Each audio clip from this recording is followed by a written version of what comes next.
At the flower viewing banquet, my legitimate elder sister Liu Yunyun had her clothes torn by a cat. To protect her reputation, I hastily draped my cloak over her. She smiled in thanks, but that very night she stripped me naked and threw me into the beggar's den.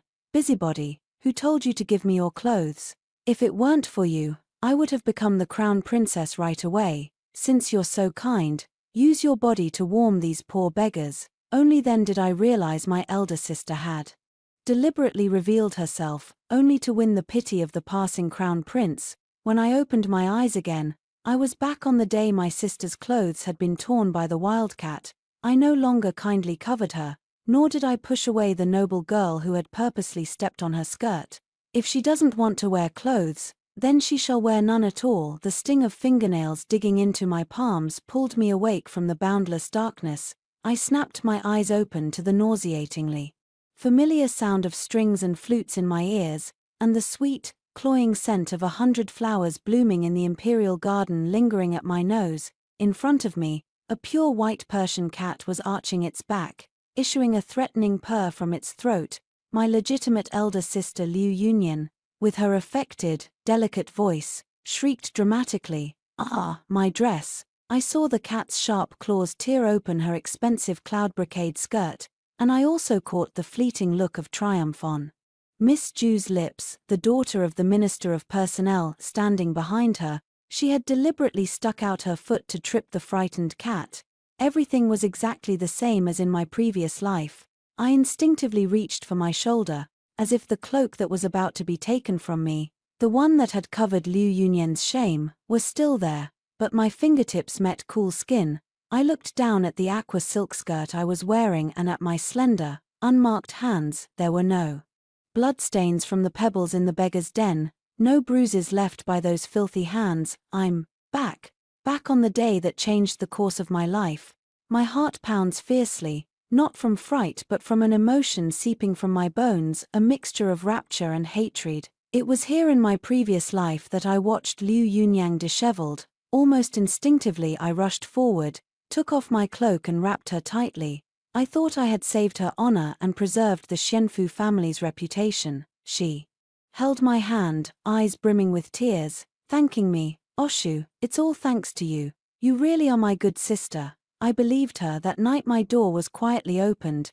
2 burly women who served my stepmother clamped a hand over my mouth and dragged me out. Liu Yunyun stood in the courtyard, dressed in fine clothes, looking down on me. Not a trace of the daytime gratitude remained on her face. She parted her rouge-stained lips and spoke words colder than winter ice. "Liu Yunshu, do you think you're some kind of noble? Who asked you to meddle? Do you know that if we wait a little longer, the crown prince will pass by? He'll see my accidentally slipping garment and drape his cloak over me. By then I'll be undeniably the crown princess. It's all your fault. You low-born bitch ruined my perfect marriage." The madness and malice in her eyes are memory I still recall clearly. Then she smiled and waved her hand. "Since you like playing the good person so much, since you're so kind, go to the beggar's den in the west of the city and use that precious body of yours to warm those poor wretches."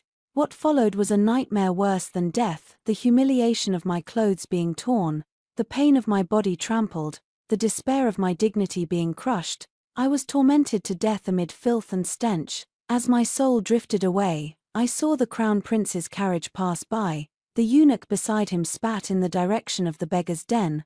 What bad luck! I also saw Liu Yunyang. She stood not far off, covering her mouth and nose with a handkerchief, face full of disgust, and only after confirming I was completely dead did she turn away, satisfied. It turned out she never intended to attract the crown prince at all. She just wanted a legitimate reason to get rid of me, because my mother was father's white moonlight, because my looks outshone hers by 3 parts, because rumors in the capital had begun that the concubine's daughter of the Xiong residence far surpassed the legitimate daughter in bearing. So she wanted to destroy me, utterly and completely. An endless hatred surged like the tide, almost swallowing me whole. "Oshu, what are you dawdling for? Give me your cloak." Liu Yunyun's sharp voice pulled me back to reality.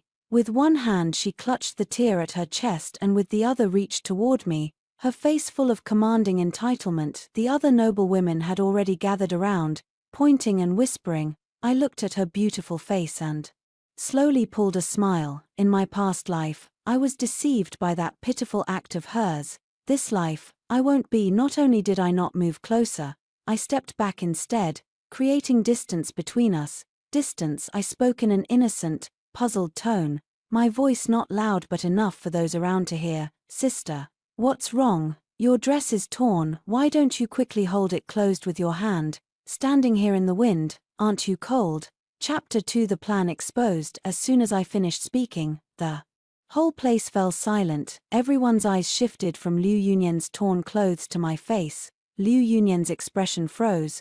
She probably hadn't expected that I, who always obeyed her every word, would say something like that. Her hand was still hanging in midair, not quite reaching, not quite withdrawing, utterly awkward. What did you say? She looked at me in disbelief. My expression on my face was even more innocent, even tinged with a hint of concern. Sis, I mean, you should cover it up. Look, someone seems to be coming from over there. If an outsider sees it, that would be so improper. As I spoke, I casually pointed toward the nearby path. Liu Yunyan's face suddenly blanched. She had staged this precisely because she'd calculated the crown prince would pass that way. My kind reminder sounded like a sister's concern to the crowd, but to her it was no different from publicly exposing her intentions. She wanted the crown prince to see her, yet couldn't show that she wanted to be seen, and I, of all people, happened to expose that fact. The noble ladies around me were no fools. Their gazes immediately grew amused, their eyes swept back and forth between me and Liu Yunyang, and the whispering grew louder. This Liu family's concubine daughter seems not quite like the rumors. Yeah, I thought she was a closed book, didn't expect her to speak so bluntly. Look at Liu Yunyan's complexion, like a painter's palette. Really something. Liu Yunyan trembled with anger, glaring at me as if she wanted to tear me apart with her eyes. Of course she knew the best thing to do now was immediately find somewhere to fix her appearance, but she wasn't willing to give in. Everything she had painstakingly planned couldn't be wasted like this. She grit her teeth and lowered her voice. Liu Yunshu, are you doing this on purpose? Give me the cloak. I shook my head, looking embarrassed. Sister, it's not that I won't give it to you, it's just that my cloak was a gift from Mother a few days ago, embroidered with our family's crest in gold thread. If I gave it to you, others might think the daughters of our Xiong mansion are shameless, deliberately disheveled in the imperial garden. I deliberately emphasized the words our Xiong mansion and shameless. At those words, Liu Yunyan's face went completely ashen. I was warning her that if she dared to take my cloak, it would be tantamount to admitting her misconduct and would disgrace her entire family. She can be shameless, but the Prime Minister's residence cannot. Just then, footsteps approached from afar. His Royal Highness the Crown Prince arrives. A shrill eunuch's voice rang out, and all the noble ladies immediately fell silent and held their breath, bending their knees in salute. He's here, I sneered inwardly and crouched down along with the others. Liu Yunyan's body stiffened, and a surge of wild joy flashed across her face, only to be scattered to pieces by her current predicament. She was now in such a sorry state that there was none of the usual poise of the #1 beauty left in her. She frantically tried to cover herself with her sleeve, but the tear was too big to hide. The spring light flickered in and out, and paired with her face, both anxious and angry, it looked especially comical. The crown prince walked over surrounded by a crowd of guards. He was dressed today in plain robes of bright yellow, his features handsome, though there was a faint, barely noticeable arrogance between his brows. With a single glance, he spotted Liu Yunyang, who stood out strikingly in the crowd. His steps halted. Liu Yunyan felt her heart leap into her throat. She stifled her shame, put on a look as if about to cry, and gazed at the crown prince with pleading eyes, hoping he would, like in the stories, take off his outer robe and gently drape it over her. But the crown prince only furrowed his brow. His gaze lingered for a moment on the exposed skin of Liu Yunyan, offering not a hint of admiration but rather open disgust and contempt. Such indecency. 4 cold characters, like 4 resounding slaps, struck hard across Liu Yunyan's face. In broad daylight, in the imperial garden, dressed so indecently. Have you no shame? Is this the upbringing of the Prime Minister's residence? The crown prince's voice was full of anger. He valued propriety and decorum above all, and Liu Yunyan's unpresentable tactics hit him right where it hurt. Liu Yunyang was completely stunned, the color draining from her face. She had imagined countless possibilities, but never this. The noble ladies around lowered their heads even more, yet all watched the spectacle of Liu Yunyan out of the corners of their eyes. I crouched among the crowd, head down, but the corners of my lips couldn't help curling upward. How satisfying, Liu Yunyan. In the last life you ruined my reputation and status. In this life, I'll make you taste public humiliation. This is only the beginning. Chapter 3. Returning home to demand justice. By the time I returned to the Xiong residence, dusk was falling. No sooner had I stepped into my small courtyard than the head maid beside my legal mother angrily thrust people forward to block my way. Second miss, Madam requests your presence in the main hall. Her tone was full of contempt, so much so that she couldn't be bothered to observe the most basic courtesies. A cold snort rose in my chest. What was meant to come could not ultimately be avoided.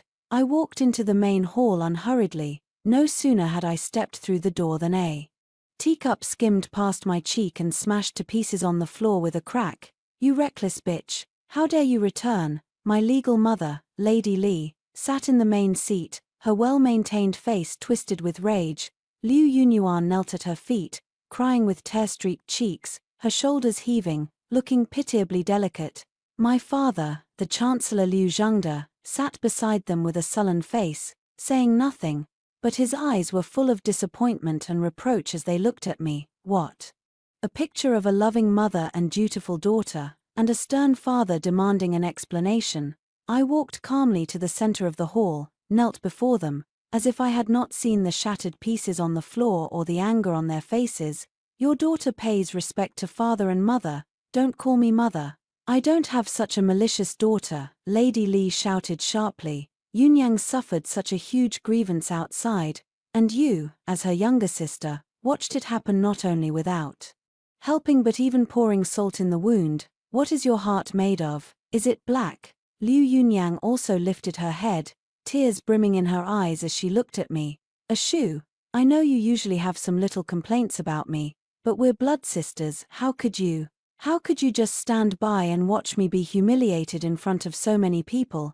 Her words were cunningly framed. With a single light phrase of little complaints, she reduced every issue to me being jealous and petty. In the previous life, I would have been silenced, forced to accept blame, but not now. I straightened up, met their gazes, my face showing no trace of fear, only a precisely measured look of grievance and bewilderment. Father, mother, what exactly did your daughter do wrong? I turned to Liu Yunyang, my voice full of puzzlement. Sister, when did I ever kick you while you were down? In the Imperial Garden, when I saw your clothes torn, I was the first to tell you to cover up, and I even warned you that His Highness the Crown Prince was coming because I was afraid other men would see you.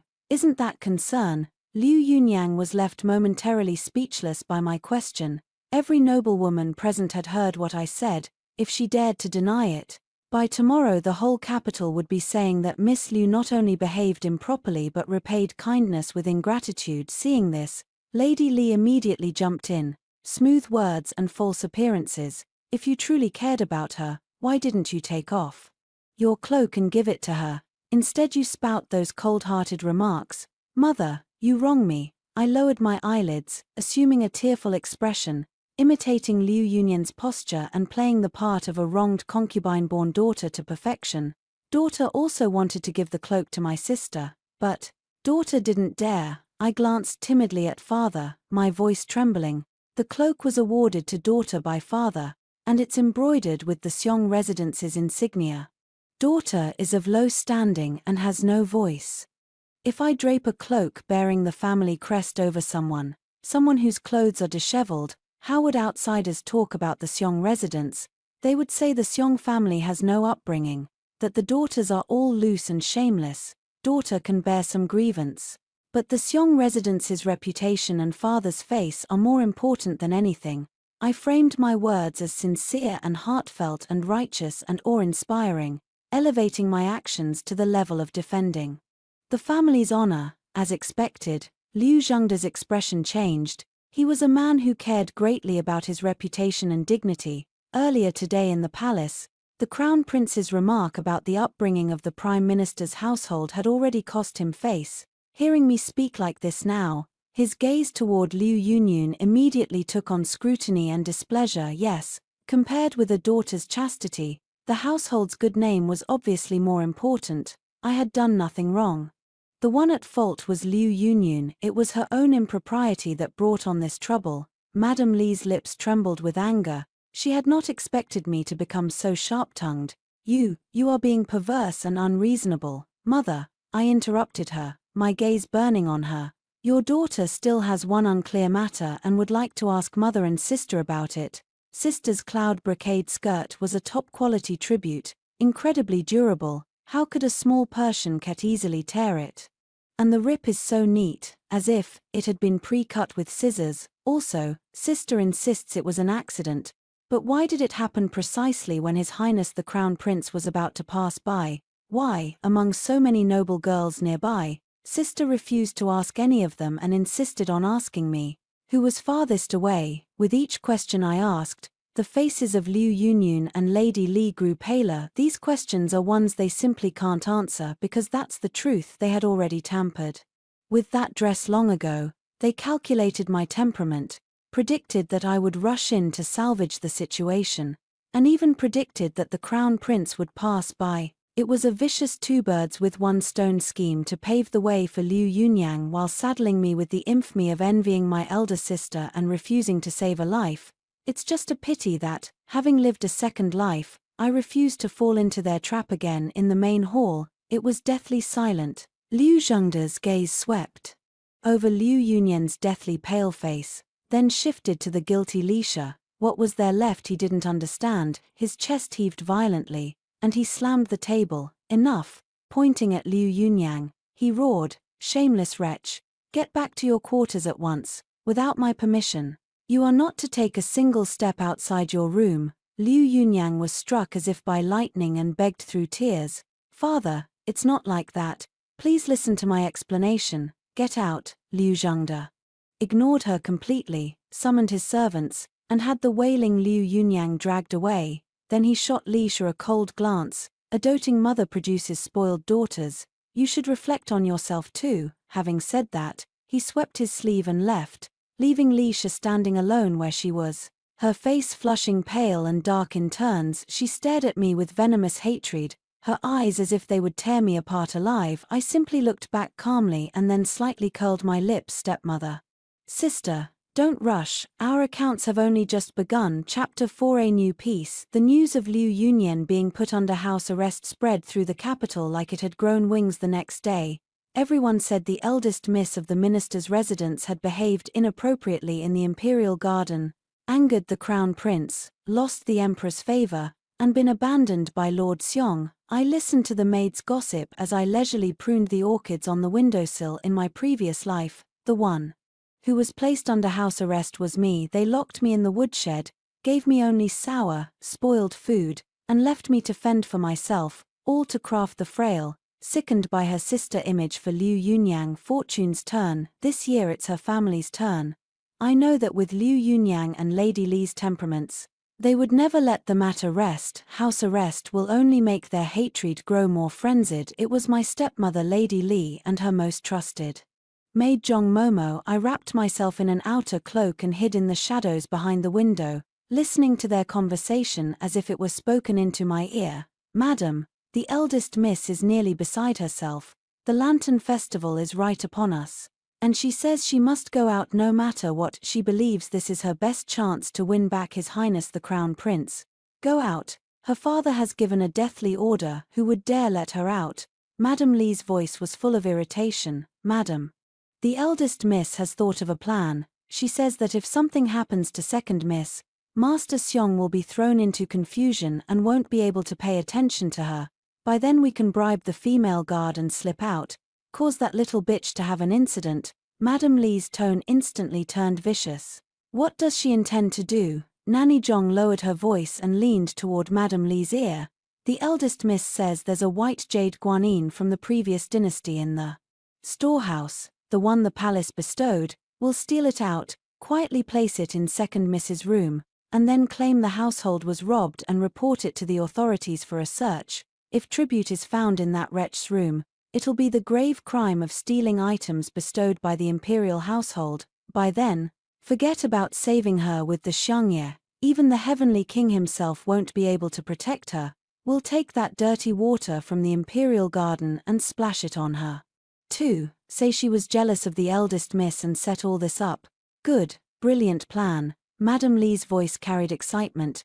Do it that way, you go yourself, keep your hands clean, don't leave any traces. In the darkness, I slowly clenched my fist, framing her for theft of tribute. What a vicious scheme. In my previous life, they used more direct and brutal methods to get rid of me. In this life, because of Liu Zhengde's warning, they've become smarter and learned to kill with a borrowed knife. They think I'm still that soft persimmon anyone can squeeze. Too bad they guessed wrong. Since you've put the knife in my hand, don't blame me for turning the blade back on you. 2 days later, someone unexpected blocked my path in the garden. It was the 7th prince, Zhao Yang, the least favored son of the current emperor, and in my past life the only one who gathered my remains after I died and quietly investigated the cause of my death. Although in the end, because he was outnumbered and weak, he was suppressed by the crown prince and the Liu family.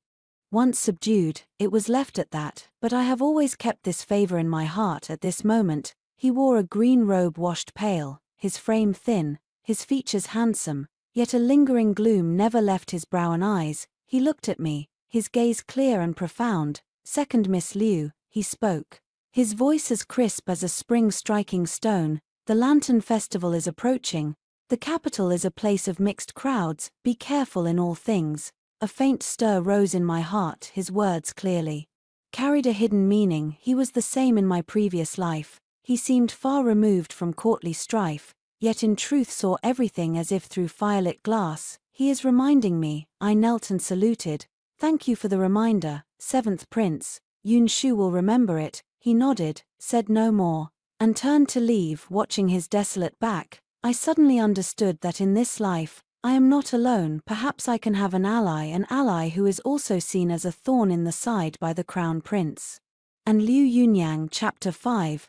Turn their scheme to our advantage. Back in the courtyard, I immediately summoned my personal maid, Xiao Dao. Xiao Dao is the person my mother left me. She is utterly loyal. In my previous life, she was beaten to death by Li's household servants while protecting me. Xiao Dao, take this to the largest pawn shop in the west of the city. I took a finely made gold hairpin from the jewelry box. It was my mother's only memento. Miss, this, Xiao Dao cried in alarm. Don't ask, do. As I say, I shoved the gold hairpin into her hand. Pawn it, then go to the jade shop and find the best craftsman to replicate it. I took paper and brush and quickly sketched the outline of a Guanyin statue. Remember, make it an exact likeness, but use the most ordinary white jade. The more it looks like a counterfeit, the better. It must be in hand within 3 days. Although Xiao Dao was full of puzzlement, she still nodded emphatically. Miss, rest assured, your servant will certainly accomplish it. After sending Xiao Dao away, I sat alone before the bronze mirror. The girl in the mirror has delicate brows and eyes, yet her gaze is cold as frost. Liu Yunyang, Li clan, you want to condemn me to death with a fake white jade Guanyin, then I'll give you a real one. 3 days later, on the eve of the Lantern Festival, Xiao Dao ran back, panting, and handed me a cloth bundle. Miss, I did not fail you. I opened the bundle to find a white jade Guanyin inside. The carving was exquisite, the form lifelike, but the jade was cloudy, clearly a cheap imitation at a glance. Good. I carefully put it away and quietly waited for night to fall. At midnight, all was silent. A dark figure slipped into my courtyard like a spectre. It was Zhong Nanny. She deftly pried open the door and slipped inside. I lay on the bed, holding my breath, pretending to be sound asleep.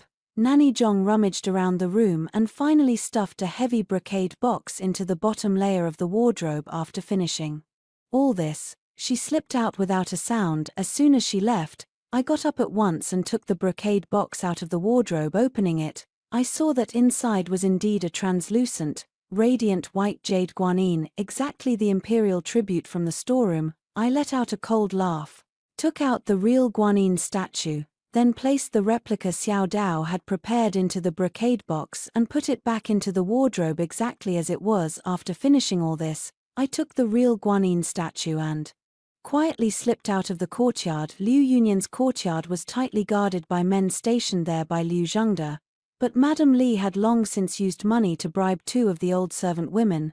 I hid in the shadows and watched the two old women yawning and dozing by the door, then slipped in with ease. Liu Yunyan's room still had its lamp lit. I could hear her and Madame Li's voices inside.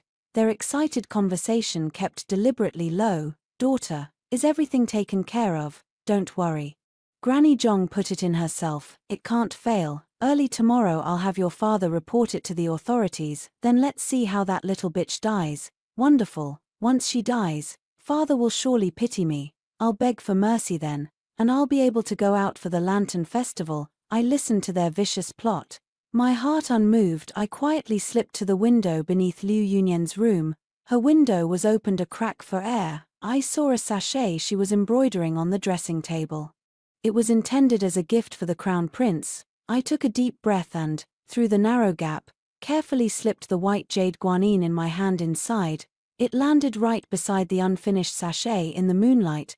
The guanyin statue gave off a warm, lustrous sheen, playing delightfully off the colorful threads beside it. After doing all this, I slipped away quietly. Liu Yunyang, have you prepared a coffin for yourself? Chapter 6. The search uproar. Early the next morning, before dawn, the Prime Minister's residence was awakened by a burst of commotion. "Terrible, we've been robbed. The Imperial bestowed white jade guanyin in the storeroom is missing." Mrs. Li's voice was piercing, as if the sky were falling. Soon my father, Liu Zhengde, appeared with a dark expression, followed by several officers from the Jingzhou prefecture. The moment Mrs. Li saw my father, she rushed at him, wailing, "Master, what are we to do?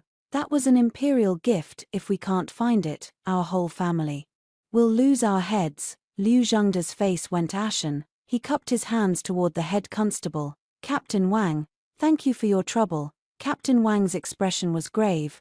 "No need for formalities, Minister. This matter is of great importance. I request that you order the Xiong mansion sealed off. We will search every courtyard one by one." "That would be appropriate." Madame Li immediately chimed in. "Captain Wang, I believe there must be a mole. Everyone in the mansion must be investigated, especially those with dirty hands and crooked hearts." As she spoke, she shot me a glance with a pointed look. I stood in the crowd with my head lowered, looking thoroughly terrified. The search began quickly. Madame Li volunteered to lead the officers and was the first to charge into my little courtyard. "Captain Wang, search this courtyard thoroughly. I'm a concubine's daughter and I do like to take little advantages sometimes. I've long suspected her of being up to no good." As she spoke, she commanded the constables to rush into my room and ransack it. My room had never had much in it, and it was quickly turned upside down. Finally, one of the constables dragged out that brocade box from the corner of the wardrobe. "Sir, there's a box here." Mrs. Li's eyes lit up. She snatched the brocade box and opened it excitedly when she saw the white jade guanyin inside. Her smugness could no longer be hidden. Found it, Captain Wang, look." She held the brocade box high and shouted to everyone, "I told you, that wretch stole it. Caught red-handed. What do you have to say for yourself?" She pointed at me, her voice and expression fierce. Everyone's eyes focused on me, some contemptuous, some scornful, some gloating. My father, Liu Zhengde, looked at me, the disappointment in his eyes almost palpable. "Unfilial wretch, you actually committed such an utterly rebellious and unforgivable act." I looked up, my face full of terror and bewilderment, shaking my head desperately. "No, it wasn't me. I didn't." I fell to my knees.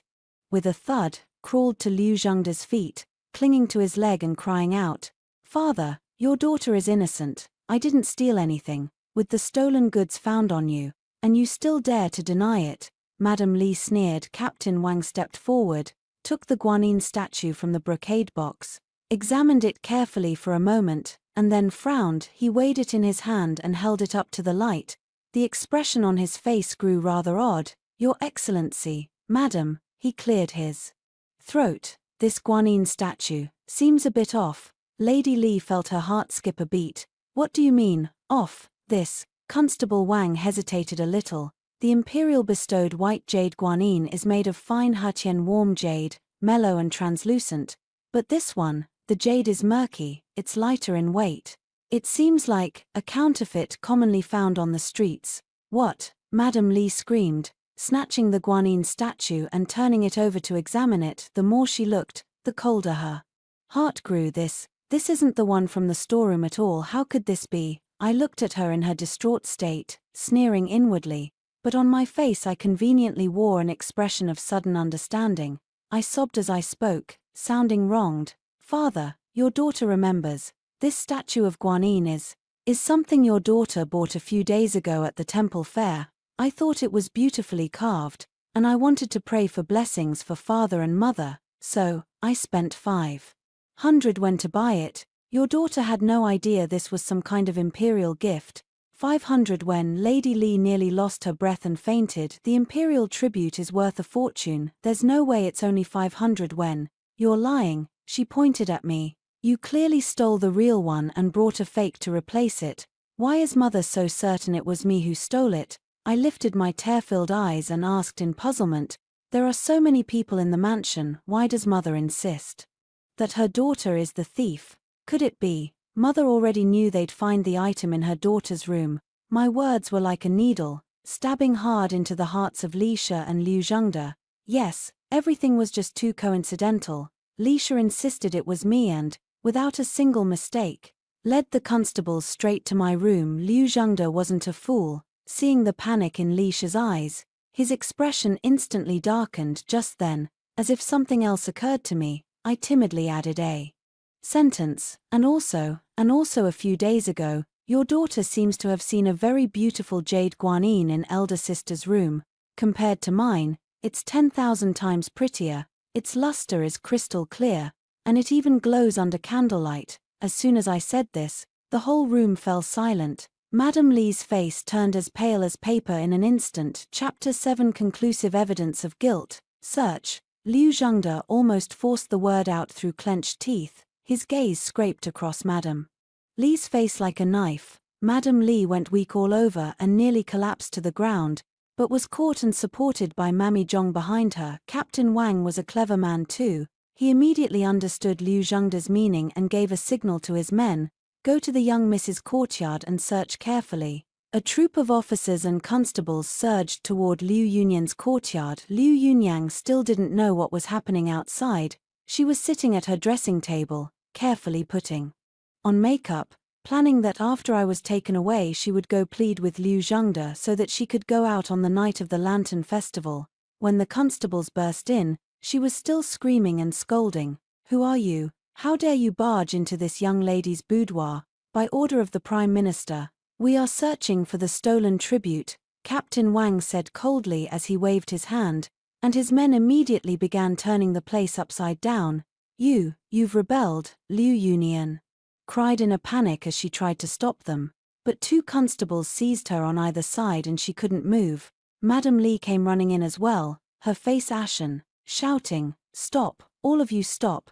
There is no guanine statue here." The more she tried to stop them, the more suspicious Liu Zhengde became. I followed behind Liu Zhengde, coldly watching everything unfold. Soon, an officer found an unfinished sachet deep in the drawer of the dressing table, bulging with something inside. The officer poured out the contents with a resounding thud. A crystal clear, dazzling white jade guanine rolled to the ground. It was the very one missing from the storeroom. In that instant, time seemed to stand still. Liu Yunyan's scream caught in her throat. She stared fixedly at the guanine statue on the ground, the arrogance on her face shifting to shock, then instantly swallowed by boundless fear. Madame Li's eyes rolled back, and she fainted on the spot. No, it's not me. This isn't my thing. Liu Yunyang finally came to her senses, struggling wildly. It's her. It's Liu Yunshu. She framed me. She lunged at me like a mad dog, but the officers held her down tightly. I stood beside Liu Zhengde,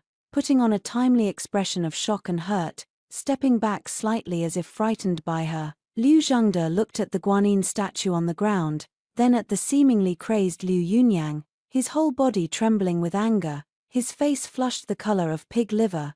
"You wretch, you damned wretch," he rushed forward and slapped Liu Yunyan hard across the face. Smack! The crisp sound brought the whole room to a standstill. Liu Yunyuan was struck to the ground, blood seeping from the corner of her mouth, staring at her father in disbelief. "Father, you hit me. I'll beat you to death, you shameless, wicked thing." Liu Zhengde pointed at her, so furious he could barely speak. "Stealing offerings and framing your own younger sister.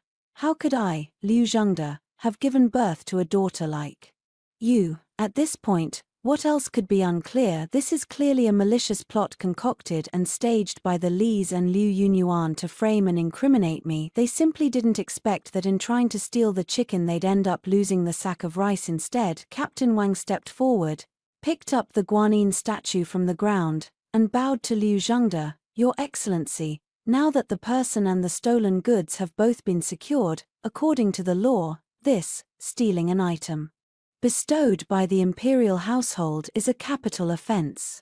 When Liu Yunyan heard the words death penalty, her whole body trembled and she completely broke down. She clung to Liu Zhengde's legs and wailed, "Father, I was wrong, I was momentarily confused. It's all Mother. Mother taught me to do this. She said that as long as Liu Yunshu dies, you would love me more. Father, please save me. I don't want to die." To save her life, she did not hesitate to drag her own mother down with her. Just then, Granny Zhong, who had been standing nearby with a pale face, suddenly fell to her knees with a thud and began frantically kowtowing to Liu Zhengde. "Master, have mercy. Master, have mercy. I confess everything." Nanny Zhong knew the matter was exposed. Li and Liu Yunyang were ruined. If she didn't confess now, it would mean certain death. She spilled everything like tipping beans from a bamboo tube. How Li and Liu Yunyang planned to steal the Guanyin statue, how they had her sneak into my room to plant the evidence, and how they bribed the wardens. She recounted every detail one by one. The evidence was conclusive. There was no longer any possibility of denial. After listening, Liu Zhengde closed his eyes. His body swayed, as if he had aged 10 years in an instant. A family disgrace, a colossal disgrace. His lifetime of honor. Who would have thought it would be ruined by the wife and daughter he loved most? Chapter 8 Father's Choice. Liu Zhengde ultimately did not report it to the authorities. He could not let the Xiong residence be stained with the slur that his daughter was a thief, nor could he let the imperial household learn that he couldn't even keep watch over a single tribute item. He paid off head constable Wang of Jingzhou Prefecture to keep silent, instructing him to claim publicly that the Guanyin statue had been found in an inconspicuous corner and that a servant had misplaced it while cleaning. The storm was forcibly suppressed, but within the Xiong residence it stirred violent waves. That same day, Liu Zhengde ordered Lady Li sent to the family ancestral shrine outside the city and forbidden to return to the residence for life without his permission, a fate more agonizing than death for the head matron. Liu Yunyang was completely confined to the courtyard. All the servants were withdrawn except for a deaf-mute old woman left to bring her meals, no different from being imprisoned. As for Granny Zhong, who had slandered her mistress, Liu Zhengde ordered her beaten to death with a cudgel and her body thrown onto the common burial mound. After handling all this, Liu Zhengde sent for me to come to the study. Sandalwood smoke curled in the room. He sat behind the desk, haggard, with a few strands of white suddenly at his temples. "Oshu," he looked at me, his voice hoarse, "about what happened today. Your father has wronged you." He wanted to apologize. If this had been the previous life, hearing that might have moved me to tears, making all my grievances vanish. But now my heart had already been hardened in that fetid beggar's den into something harder than stone. Wronged me. If, after my rebirth, I hadn't learned to fight back, I would have already been sent to prison, tortured into a confession, and died under the humiliation of being labeled a thief. Would he then say I'm sorry? No, he would only think a concubine's daughter like me was fit to die and might even be glad I hadn't stained the Xiong residence's reputation. I looked at him calmly, bowed, and said, "Father, you overstate. You are the head of the Xiong residence. All decisions are for its good. Your daughter understands." I did not accept his apology, nor did I show any warmth. My tone was respectful but distant. Guilt froze on Liu Zhengde's face. He looked at me as if meeting his daughter for the first time. This me was no longer the timid, compliant Liu Yunshu who longed for a scrap of paternal affection. There was no adoration, no grievance in my eyes, only an unmelting cold. He opened his mouth. And it ended in a long sigh. From today on, the shop and the estate your mother left are yours to manage. Do whatever you wish from now on. As for your father, I will no longer interfere. Is that supposed to be compensation? Using my mother's dowry to make up for the wounds nearly inflicted on me by his wife and daughters? Ridiculous. I did not refuse. I said lightly, "Thank you, father." As I turned to leave the study, his voice, exhausted to the point of frailty, came from inside. "Everyone, go downstairs. I want to be alone." Standing outside the door, hearing his voice suppressed as if aged 10 years, I felt neither satisfaction nor sympathy. "Liu Zhengde, your suffering is only just beginning. You will lose far more than you imagine." Chapter 9, An Unexpected Ally. The Lantern Festival arrived as scheduled. The capital's streets and alleys were hung with all kinds of lanterns, bright as day. I declined all invitations and, alone in the courtyard, offered incense to my mother's tablet. "Mother, can you see, they have received retribution. But this is not enough, far from enough." Just then, Xiao Dao came running in a panic, her face alarmed. "Miss, something's wrong. People from the palace have come. They say the Empress wants to see you." The Empress, a chill ran through me. Although Lady Li had been sent back to the ancestral temple, she was the Empress's distant cousin. The matter of Liu Yunyang stealing tribute had been suppressed, but there is no wall without a leak. The Empress summoning me now likely meant no good. I changed into plain, clean clothes, sat in a carriage with the palace eunuchs, and stopped in front of the cunning palace. I took a deep breath and walked in. The Empress sat upright on the phoenix throne, majestic and luxurious, but her look at me was like poisoned ice. "You are Liu Yunshu. Your servant Liu Yunshu pays respects to Her Majesty the Empress." I knelt and bowed. "Raise your head." I obeyed and looked up. The Empress examined me for a long moment and sneered. "Sure enough, you have the look of a temptress, exactly like your mother." My heart sank, and I secretly dug my nails into my palm. "I heard it was you who caused your legal mother's being sent to the ancestral shrine and your sister's confinement." The Empress's voice asked sharply. "Your servant dares not." I lowered my eyes. "My mother and sister violated family rules. My father dealt with it impartially. Your servant has not a speck of complaint." What a fine bit of impartiality. The Empress slammed the armrest. "Liu Zhengde must be out of his mind. For the sake of a concubine-born thing like you, he would treat my cousin and niece so harshly." She stared at me and spoke each word slowly. "I called you here today to tell you that Yunyang is the woman I have chosen to be Crown Prince's consort. If you know what's what, go tell your father at once that you were the one who sinned, and beg him to take your mother and sister back." Otherwise, she did not finish the sentence, but the threat in her eyes was unmistakable. I understood. This is asking me to take all the blame upon myself, to trade it for the Li family and Liu Yunyang.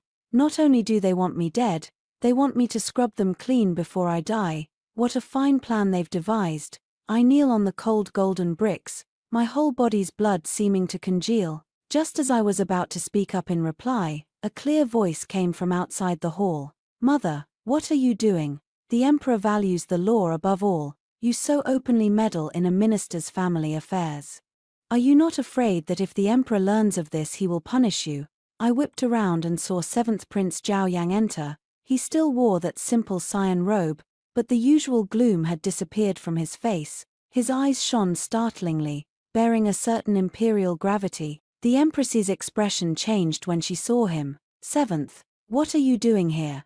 This is none of your business. Withdraw at once." Zhao Yang didn't move. He walked to my side, his gaze sweeping over my slightly reddened knees, his brows tightening ever so slightly. Then he turned to the Empress and said neither servilely nor arrogantly, "Your Majesty, I have also heard of the theft at Minister Liu's residence.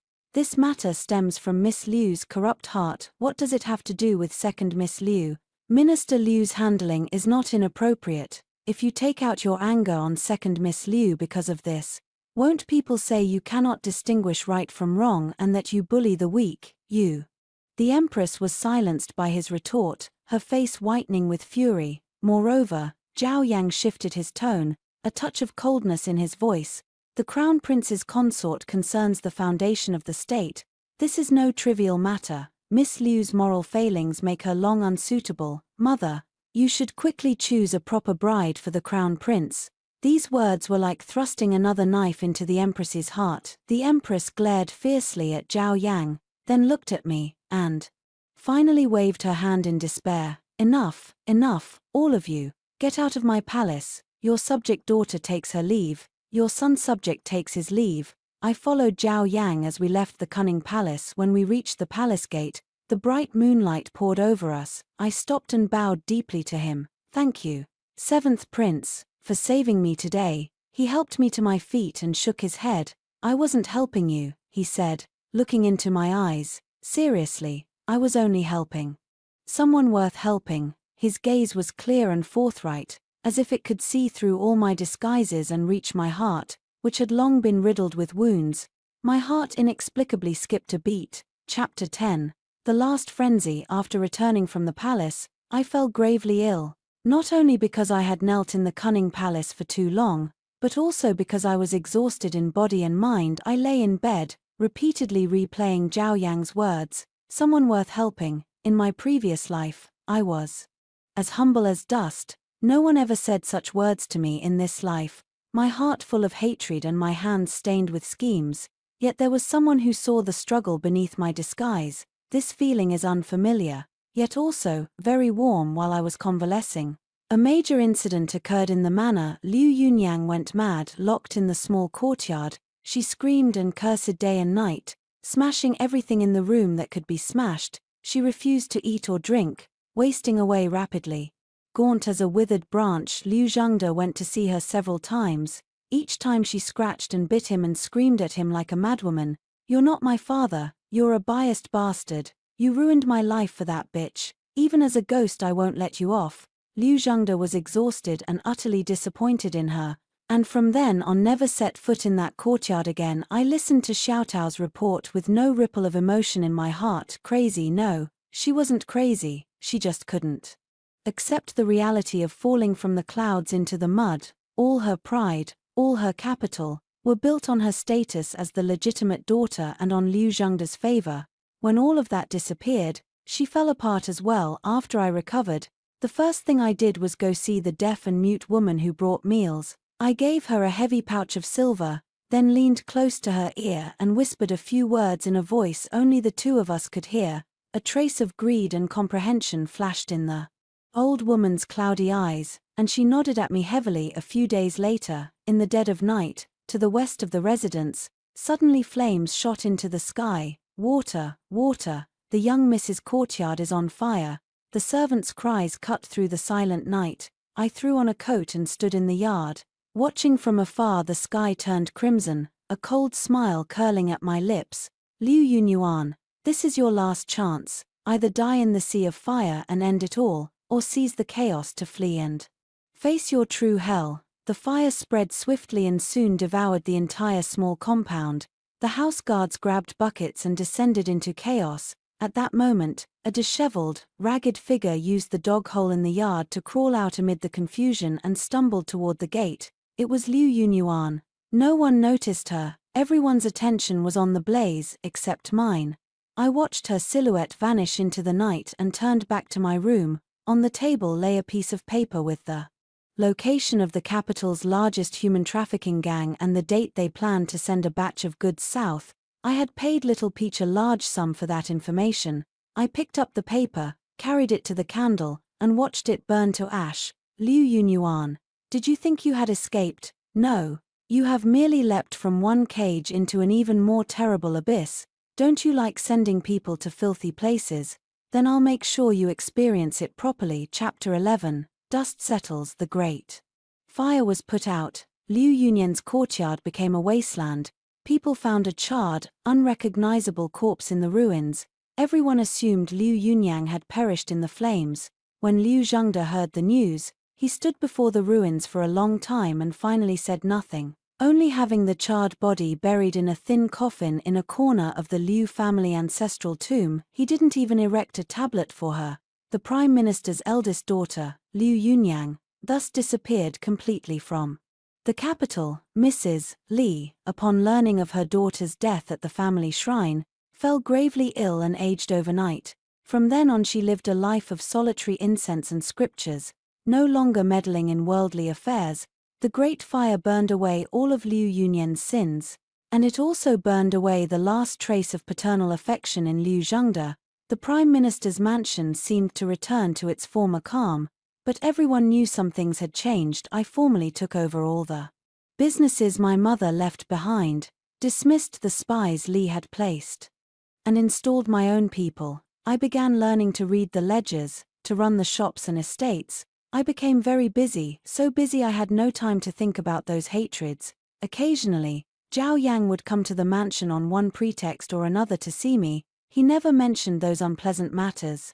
He would talk poetry and songs with me, or bring interesting trinkets from outside the palace. He was like a shaft of warm sunlight, slowly melting my frozen heart. 6 months later, news came from Jiangnan. A group of trafficked women had been rescued in a government raid, and one particularly beautiful woman had been taken as the 18th concubine by a wealthy local merchant.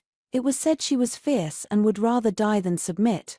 On her wedding night she stabbed the merchant with scissors, and was beaten so that both her legs were broken and the tendons in her hands severed, then thrown into a pigsty to eat with pigs and dogs.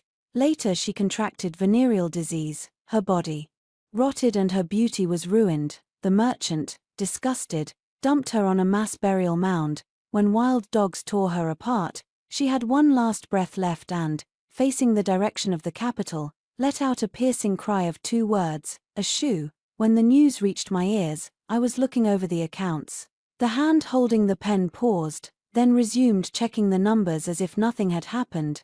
Xiao Dao stood behind me, not daring to breathe. After a long while, I said calmly, I know. There was no joy, no satisfaction, nothing at all. I only felt that the nightmare which had haunted me through 2 lives was finally over. Liu Yunyang, you ruined my reputation and caused me endless torment and death. I have let you be disgraced, unable to live, unable to die. Between us, it is settled. Chapter 12. A new beginning. Another spring came. The imperial garden bloomed again. I wore a pale purple palace dress and stood by the lake where Liu Yunyang had once fallen in. Now I was the side consort of the 7th prince, Zhao Yang. The crown prince had been stripped of his title and reduced to a commoner for factionalism, confined to the imperial clan manor. The empress was also deprived of her phoenix seal and secluded in the Buddhist hall to reflect on her deeds. The usually unobtrusive 7th prince Zhao Yang, having been honored by the emperor for his work on Jiangnan's flood control, was entrusted with heavy responsibilities and seemed to be showing signs of becoming heir. It all felt like a dream. Zhao Yang came up behind me and draped a cloak, still warm with his body heat, over my shoulders. What are you thinking about? He asked. I turned back to look at him. Gentleness filled his eyes. I shook my head. Nothing. I was just thinking. If I hadn't died so tragically in my previous life, if I had met him earlier, would everything have been different? But there are no ifs in this world. Oshu, he took my hand, his palm broad and warm. The past is the past, I know. I turned my hand and gripped his in return. Yes, it's all in the past. Liu Yunyang got the retribution she deserved. After losing everything, Liu Zhengde finally saw who truly cared for him. He submitted memorials to the emperor several times, imploring that I be conferred as the principal consort. But I refused them all. I don't need a title to prove anything. Now he is nothing more than a lonely old man, guarding an empty, desolate chancellor's residence, living day and night in regret for someone so cold and unfeeling. This may already be the harshest punishment. Let's go, we're heading back. Zhao Yang took my hand and turned to walk back. Sunlight filtered through the leaves, casting dappled shadows over us. I turned around and took one last look at the lake. Ripples shimmered across the surface, reflecting the blue sky and white clouds, as if nothing had ever happened. But only I know that the pure and kind Liu Yunshu sleeps at the bottom of the lake, and I, who survived, will carry her share and walk the road ahead, properly, to the end. Easter egg. 2 years later, Liu Zhengde passed away from illness. At the end, he kept his eyes open, looking toward the doorway, repeatedly murmuring a name, Oshu, Oshu. When the servants were sorting his belongings, they found a small but long-dried peach blossom under his pillow. It was picked many years earlier by the young Liu Yunshu from the garden. She had stood on tiptoe and, trembling, tucked it into his hairpin. He actually kept it all this time.